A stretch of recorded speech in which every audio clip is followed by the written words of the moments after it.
Hi guys, welcome to our channel Telugu audio stories Maitri. నా channel ని ఎవరైనా ఫస్ట్ టైం చూస్తున్నట్టయితే తప్పకుండా లైక్ చేయండి, షేర్ చేయండి అండ్ సబ్స్క్రైబ్ చేసుకోండి.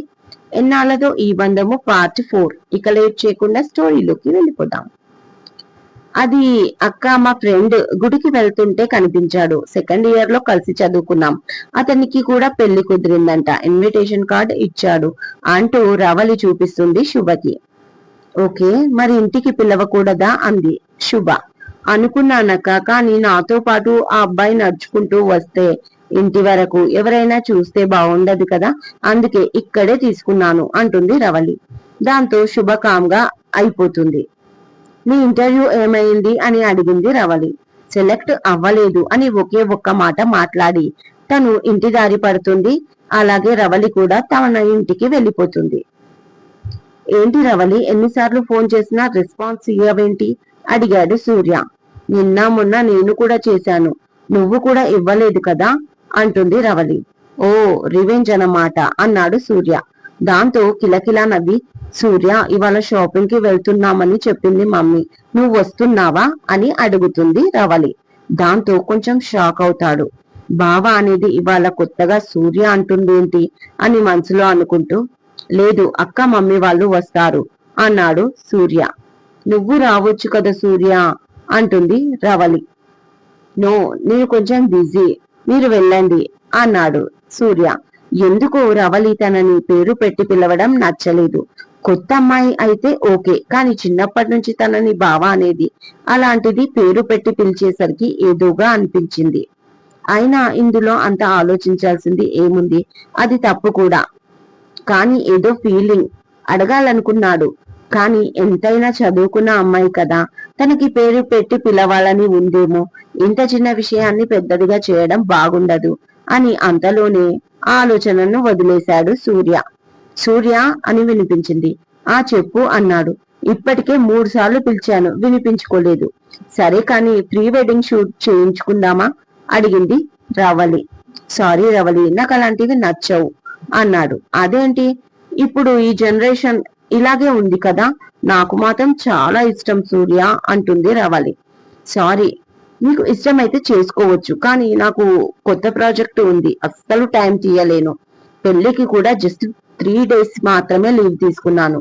నా షెడ్యూల్ చాలా బిజీగా ఉంది. సారీ, కావాలంటే పెళ్ళయ్యాక ఫోటోషూట్ చేసుకుందాం అని తన మాట కంప్లీట్ కాకముందే ఫోన్ కాల్ కట్ చేసింది రవలి. షాక్ అయిపోయాడు సూర్య. వెంటనే కాల్ చేశాడు. తను కాల్ కట్ చేసిందా లేక అదే సిగ్నల్ ప్రాబ్లం వల్ల కట్ అయిందా అర్థం కాలేదు సూర్యకి. 2 రింగులు అవ్వగానే ఫోన్ కాల్ కట్ అయింది. డౌట్ లేదు, తనే కట్ చేస్తుంది రవలి. అలా ఫోన్ కాల్ కట్ చేయడం సూర్యకి నచ్చలేదు. ఇక వెంటనే తనకి కాల్ చేస్తాడు. ఇదేం పద్ధతి అని అడుగుదామని, బట్ తను కట్ చేస్తూనే ఉంటుంది. 4 సార్లు చేసి ఆ తర్వాత ఇక తను ఆమెకు కాల్ చేయలేదు. సూర్యకి చాలా కోపం ఎక్కువ. బట్ తను నా అనుకుంటే మాత్రం వాళ్ళ కోసం ఎంతవరకైనా వెళ్తాడు. సేమ్ టైం ఎవరిపైన అయినా కోపం పెంచుకుంటే ఇక జన్మలో వాళ్ళ ముఖం చూడడు. అది సూర్య మెంటాలిటీ. రవలి బాధపడి ఉంటుంది షూట్ వద్దన్నందుకు. బట్ తను తన సిచ్యువేషన్ చెప్పాడు. అయినా ఆ అమ్మాయి అర్థం చేసుకోలేదు సరికదా. ఇంకా మాట్లాడకుండా కాల్ కట్ చేయడం అస్సలు నచ్చలేదు. ఇక తనకి కాల్ చేయాలని సూర్య కూడా అనుకోలేదు. వెంటనే తన వర్క్ లో పడిపోయాడు. చూడమ్మా శుభ, నీ పని అయిపోయాక ఇంటికి కలర్లు వేసే వాళ్ళు వస్తారు, వాళ్ళని కనిపెట్టుకొని ఉండు అంటుంది విమల. అదేంటి, పెయింటింగ్ వేయడానికి వస్తే బాబాయ్ చూసుకుంటాడు కదా, నాకు వేరే పని ఉంది అంటుంది శుభ. లేదమ్మా, నేను ఇంట్లో ఉండట్లేదు, మీ బాబాయ్ కూడా నాతో వస్తున్నాడు. ఇంటికి పెయింటింగ్ అయిపోతే పెద్ద పని అయిపోయినట్లే, పెళ్లి దగ్గర పడుతుంది అన్నట్లు చెప్పడం మర్చిపోయా. పెయింటింగ్ వేసే వాళ్ళు వస్తువులన్నీ ఎక్కడికక్కడ పెట్టేస్తారు. అన్ని జాగ్రత్తగా తీయించి మళ్ళీ జాగ్రత్తగా పెట్టించు. పెయింటింగ్ వేసేటప్పుడు ఇంట్లో అక్కడక్కడ పడిపోతుంది. అది ఆరక ముందే కిరోసిన్ తో తుడిచిన అరగంటకి ఇల్లు మొత్తం బాగా బట్టల సర్పు వేసి కడిగేసి, మళ్ళీ కిరోసిన్ వాసన వస్తే మీ బాబాయ్కి కోపం వస్తుంది అని చెప్తుంది విమల. ఆ మాట విని ఎలాంటి సమాధానం ఇవ్వకుండా అలాగే నిలబడుతుంది శుభ. ఎందుకంటే ఏ పండుగ ఏ ఫంక్షన్ అయినా తనకి ఇలాంటి పనులు తప్పవు కాబట్టి. మరి మీరెక్కడికి వెళ్తున్నారు అని అడుగుతుంది చాలా సీరియస్ గా శుభ. మేము షాపింగ్ కి వెళ్తున్నాం, పెళ్లి బట్టలు కొనాలి కదా రవలికి అంటుంది విమల. దాంతో సైలెంట్ అయిపోతుంది శుభ. కాసేపటికి వీళ్ళు బయలుదేరగానే పెయింటింగ్ వేసే వాళ్ళు వస్తారు. అన్ని రూమ్లు చూపించి వాళ్ళకి టీ పెట్టి దగ్గరుండి అన్ని పనులు చూసుకుంటుంది శుభ. సుధాకర్, విమల, రవలి బయలుదేరామని సుష్మకి ఫోన్ చేయడంతో సూర్యని రమ్మని అడుగుతుంది సుష్మ. బట్ తనకి చాలా వరకు ఉందని చెప్తాడు సూర్య.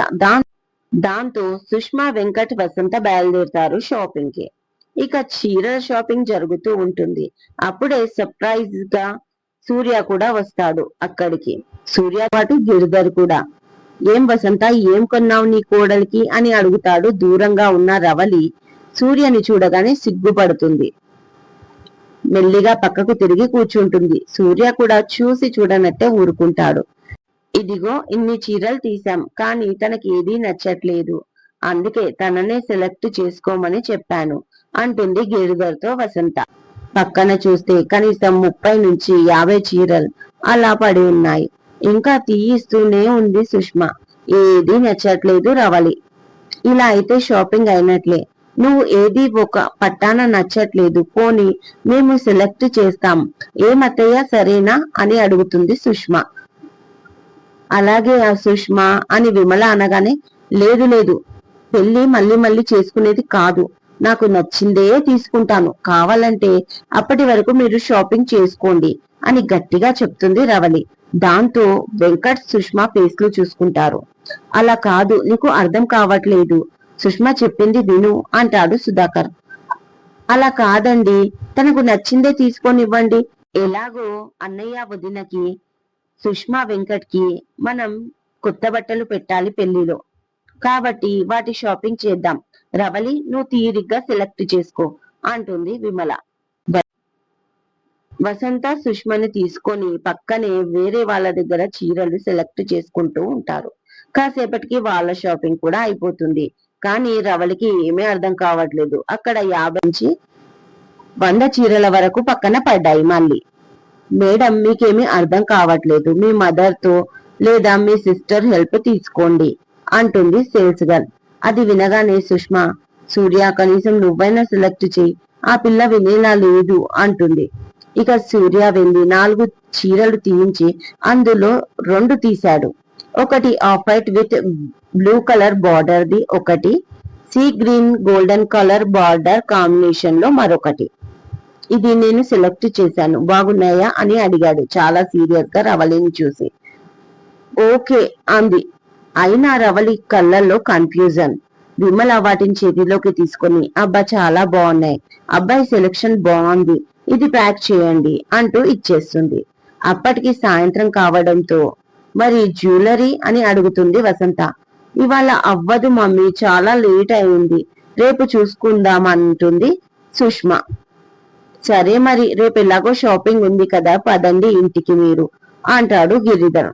అలాగే బావా అంటున్న సుధాకర్ ని మధ్యలోనే ఆపుతూ, లేదు లేదు, పెళ్లి కాకుండా మా అమ్మాయి మీ ఇంటికి రాకూడదు, కావాలంటే మేము మళ్ళీ రేపు వస్తాం అంటూ అడ్డుపడుతుంది విమల. అదేంటి అత్త, ఇదేమైనా కొత్త సంబంధమా, ఇది వరకు చాలా సార్లు రాలేదు అంటుంది సుష్మ విచిత్రంగా ఆమెని చూసి. అప్పుడు వేరు ఇప్పుడు వేరు. ఇప్పుడు ఆ ఇంటికి కాబోయే కోడలు మెడలో తాళి పట్టాకే అడుగు పెడుతుంది, అది పద్ధతి కూడా సుష్మ అనగానే సుధాకర్ కూడా వెళ్ళొస్తాం బావా అంటూ ఇక బయలుదేరుతారు. ఏంటి అన్ని పాతకాల పద్ధతులు మీ వాళ్ళవి అని అడుగుతాడు సూర్యాని వెంకట్. మేమేంటి, వాళ్ళవి పాత పద్ధతులు, నన్ను కలుపుతున్నారేంటి అని అడుగుతాడు సూర్య సీరియస్ గా. ఎంతైనా మీరు ఒకటి కదా, అప్పటిదాకా ఒక్క చీర కూడా సెలెక్ట్ చెయ్యని అమ్మాయి నువ్వు చూపించిన చీరను హ్యాపీగా తీసుకుంది అంటాడు వెంకట్. అంతలేదు, ఆ అమ్మాయి పెద్ద కన్ఫ్యూజ్ పార్టీలా ఉంది, కళ్ళ ముందు ఉన్నది నచ్చదు, కానీ ఇంకేదో కావాలని ఆరాటం అన్నాడు సూర్య. మరి మీరిద్దరు ఒక్క పార్టీ కాబోతున్నారు కదా, ఫ్యూచర్ లో నువ్వు కూడా అంతేనా అని నవ్వుతాడు వెంకట్. ఊరుకో బాబా, దొరికాను కదా సెట్టార్లు వెయ్యకు, మా అక్కకు చెప్పానంటే మూడో ప్రపంచ యుద్ధమే, ఆ తర్వాత నీ ఇష్టం అంటాడు సూర్య. వద్దురా బాబు, షాపింగ్ లో పడి మధ్యాహ్నం భోజనం కూడా మర్చిపోయాను. ఇప్పుడు మీ అక్కతో పెట్టుకుంటే నైట్ కి కూడా భోజనం ఉండదు, పద అంటూ బయలుదేరుతారు అందరూ ఇంటికి. సూర్య డ్రైవింగ్ లో ఉన్నప్పుడు వాట్సాప్ లో సారీ అని మెసేజ్ వస్తుంది రవలి నుంచి. అది చూసి రీప్లై ఇవ్వలేదు సూర్య. నైట్ డిన్నర్ అయ్యాక రవలి నుంచి కాల్ వస్తుంది. 2 క్షణాలు ఆగి లిఫ్ట్ చేసి అలో అన్నాడు నెమ్మదిగా సూర్య. హా సూర్య, డిన్నర్ చేశారా? చాలా నార్మల్ గా మాట్లాడుతుంది రవలి. నువ్వు తిన్నావా అని అడిగాడు. తిన్నాను ఇందాకే, థ్యాంక్ యూ సో మచ్ అంది రవలి. తను ఎందుకు థ్యాంక్స్ చెప్తుందో అర్థం కాలేదు సూర్యకి. ఎందుకు చెప్తున్నావు థ్యాంక్స్ అని అడుగుతాడు. ఇదండి ఇవాళటి ఎపిసోడ్. ఈ ఎపిసోడ్ మీకు నచ్చినట్టు అయితే నాకు కామెంట్ లో చెప్పండి. అలాగే లైక్ చేయండి, షేర్ చేయండి, సబ్స్క్రైబ్ చేసుకోండి నా ఛానల్ ని. మరొక మంచి ఎపిసోడ్ తో మీ ముందు ఉంటాను. మైత్రి.